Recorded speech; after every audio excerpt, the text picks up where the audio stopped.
కళ్యాణ్ గారిని ఎప్పుడు కలుస్తారు? మీరు అసలు గ్రాండ్ ఫినాలే అయిపోయిన తర్వాత కళ్యాణ్ గారితో కలిసి ఫోటో దిగలేదు. అతనితో ఫ్రీగా మాట్లాడలేదు.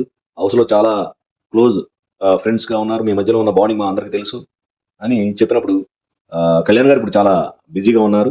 అంటే తెలుసు కదా! మనం చూస్తున్నాం గదా! ర్యాలీలు జరుగుతున్నాయి. విజయోత్సవాలు జరుగుతున్నాయి. కాకినాడలో జరిగింది. అండ్ విజయనగరంలో జరిగింది. శ్యామ్ ఇన్‌స్టిట్యూట్ అని తను చదువుకున్న ప్లేస్‌లో జరుగుతుంది. సో, కళ్యాణ్ గారు ప్రస్తుతం బిజీగా ఉన్నారు గాబట్టి, సో, అతను గూడా ఫ్రీ అయిపోయిన తర్వాత టైం చూసుకొని డెఫినిట్‌గా కలుస్తాను. ఆహ్, ఒక్క కళ్యాణ్ గారే గాదు, మిగతా హౌస్‌మేట్స్ అందరిని. ఇమాన్యుయల్ గారు, డెవన్ పవన్, రీతు సో, అందరిని కలిసి ఫ్రీగా ఈవెన్ సుమన్ శెట్టి గారు, వీళ్ళందరిని భరణి గారు, వీళ్ళందరిని కలుస్తాను. సో, అందరిని కలిసి వీలైతే ఇంకో లైవ్ అరేంజ్ చేస్తాను. అందరితో కలిసి మాట్లాడుతున్నప్పుడు ఆ పిక్స్ షేర్ చేయటం గాని, వీలైతే లైవ్ గూడా అరేంజ్ చేస్తానన్నారు.